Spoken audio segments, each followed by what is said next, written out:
Hey everyone. So this is part two about which one is the most difficult classical, jazz, or original music. And I'm going to get into some different areas here that I didn't get into in the previous video. Thanks again to the person that left a comment under the previous video suggesting that I make a part two. He even said maybe this could be a part, have 10 parts to it, which is true. So we'll see how long this goes for. But yeah, there's some heavy stuff that I started to think about and wrote down here in my notes related to being an artist, and but they're real and I think worth talking about. And I don't really see other people talk about some of these things, so I always like that when I have something unique or new or different to offer. Kind of part of being an artist, right? But one thing I wanted to clear up that I didn't make clear in the last video is, my mom over the holidays asked me which one is more difficult, jazz or classical.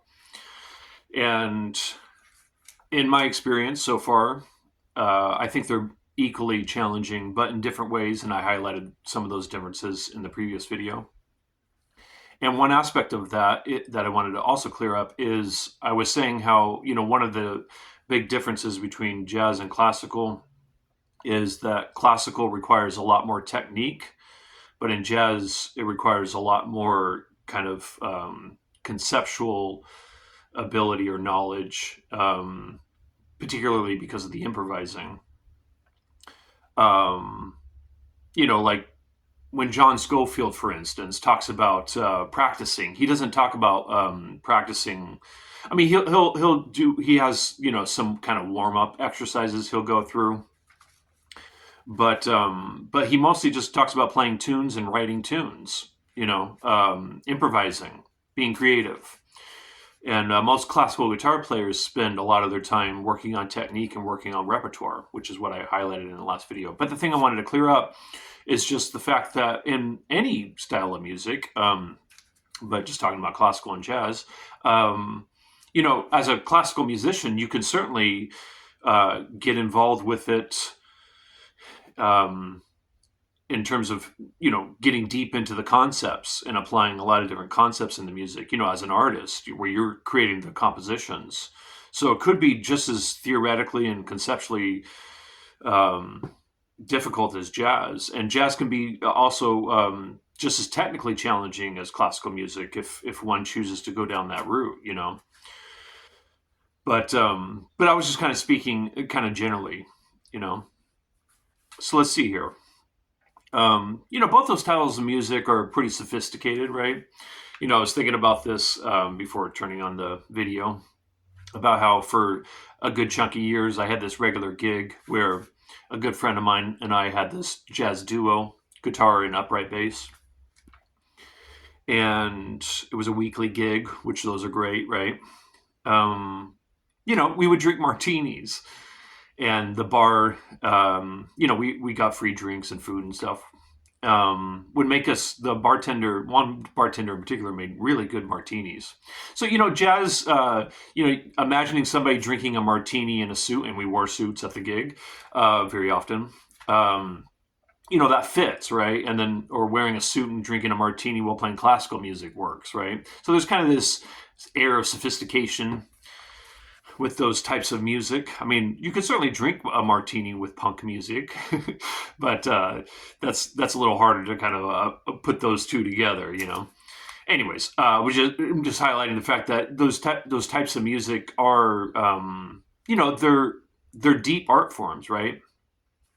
And one of the things I wanted to and sophisticated and require a tremendous amount of musicianship and dedication and time and energy and one of the things I wanted to highlight also is Arnold Schoenberg, while he was developing atonal music, he was also deeply studying tonal music.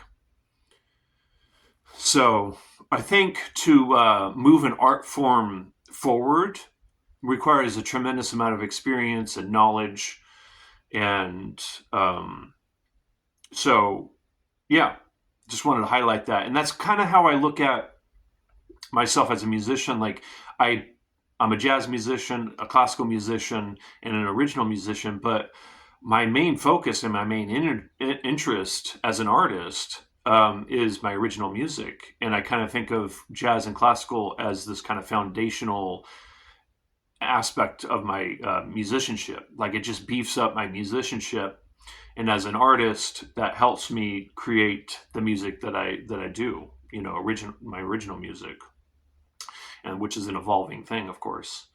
Um, so I just think that's a cool way of kind of thinking about it. So, but of course, people could come up with their own version of that. I mean, a lot of my favorite musicians, like for instance Herbie Hancock or Brad Meldau or Chick Corea. You know, I made this comment on in the previous video about under the previous video about you know, a lot of jazz classical or jazz pianists studied classical music or classically trained or were. You know, the ones I just mentioned, and Bill Evans, Keith Jarrett, on and on. But a lot of jazz guitar players aren't classically trained, which is kind of interesting. But I think they could benefit from being classically trained. You know, and all musicians actually. Um, but yeah, a lot of my favorite musicians can play jazz and can play classical music and also do original music. You know, like Chick Corea, for instance, or Herbie Hancock. I like what this one thing that Pat Metheny said in an interview. He said, you know, he's interested in being a musician. You know, and he highlighted the fact that, you know, someone like Herbie Hancock can play Shostakovich and Mozart, um, but also could, you know, kill a jazz standard, but then also can play funky, but also can invent new kinds of music. You know, he's just like a complete musician, and that's kind of what I'm shooting for myself. Um, let's see. So, I mean, as far as gigs, you know, I've personally played way more jazz gigs than I have for my original music. Way more. Um, and and I've played a lot of gigs doing my original music. But jazz is just more practical, which I highlighted in the last video, and classical. They're just more practical because they're already familiar styles of music. But if you have original music, it's just harder to get gigs. And yeah, so just wanted to highlight that. Um, you know, I've gone through all these different periods. I just grabbed these because I just wanted to talk about them briefly. But when I was 17 years old, I was in this black metal band, very technical kind of black metal band. You know, black metal is technical with fest runs and sweep picking and the whole thing. This band, Sin. I joined this band. They hired me, and we played a lot of gigs, even at strip clubs, which was pretty wild. But there I am, right there, and yeah. Um, so I was really into that stuff when I was in that band. But at the same time, I was studying classical theory at a community college, and also was in a jazz ensemble. You know, so I was already kind of working towards a lot of the things that I'm involved with now. And then after Berkeley, I released this record called Say No More. I had this group called Modified. It was an instrumental kind of rock kind of band I put together. Played tons of gigs and had different iterations of this group, different drummers and bass players. And then I finally decided to just do my just use my own name, Tyson Graff. This is the follow up to that previous album, Clear, which is an instrumental rock album primarily. But for instance, there's a classical guitar piece on here that I composed when I was at Berkeley. You know, I actually studied, I didn't mention this in the last video, I studied classical music and composed classical music whilst mostly studying jazz and writing original music at Berkeley. But there's a classical piece on this, and there's some funky stuff, some Latin influences, but it's primarily instrumental rock. And then I gave up how I was improvising, composing, and then I did this record, which is a very raw record. So I went from kind of like a quartet kind of ensemble to this is a duo, guitar and drum duo, and most of this is all improvised sound rehearsals.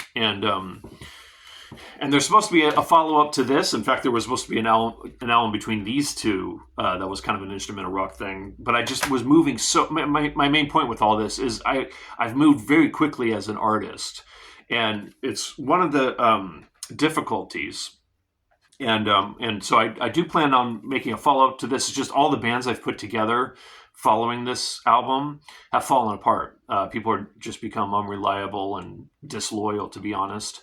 So I think I'm going to make it as a solo guitar record, which I'm kind of excited about the idea of that, because there's a lot of stuff I can do that I couldn't do if I was dealing with a bass player, for instance. But that's one of the challenges of being of creating original music is if you're an artist, you're always changing and evolving. So you can develop a fan base doing a particular kind of art and music, and then lose those people because you're moving on to something else, and they were interested in the original thing that you were doing. So that's another challenge. One of the things I highlighted in the last video is if your music is instrumental, no words, no poetry, no singing, and it's complicated, and it has improvising, and it's original where it doesn't have any kind of familiar label to it. But then you add to that the fact that you're evolving and changing. It might actually be impossible at this point, or with adding all that up, especially in today's world with the devaluing of music. It might actually be impossible to make a living doing that kind of music, Yeah, the kind of the heavy thing that I wanted to kind of get into and highlight is and dark. Is the fact that there have been many artists and musicians throughout history that have struggled mightily, and some have attempted suicide, and some have actually committed suicide. Ernest Hemingway committed suicide. Van Gogh. He didn't die immediately from the self-inflicted wounds, but he died a couple of days afterwards. Claude Monet, who changed art and music profoundly.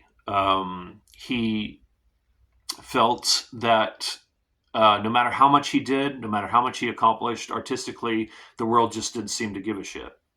And he attempted suicide. And now his paintings sell for, millions and millions of dollars, upwards into hundreds of millions of dollars. And Claude Debussy, the classical composer, was profoundly influenced by what Claude Monet did with the impressionistic paintings. Claude Debussy took that concept and applied it to music and created a whole new way of composing classical music at the time. So that's a really dark and deep and heavy aspect of being an artist and musician. Is a lot of people just don't give a shit. No matter how good you are as a musician and artist, you can still struggle mightily. Franz Schubert, the classical composer, who's one of my, I put him in my top 5 favorite classical composers.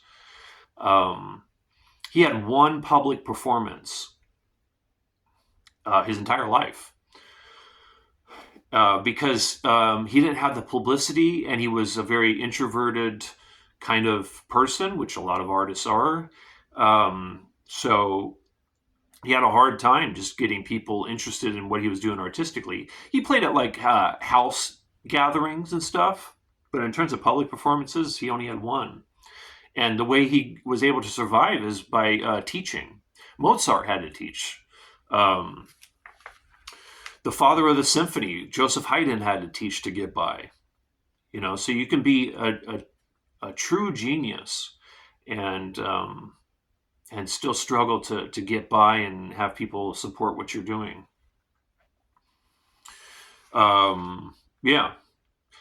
So it can be a safer route to do a kind of music that is already established, rather than trying to create something new. But if you have to create something new, then you have to. It's something that you just have to do, and you have to suffer the consequences, basically.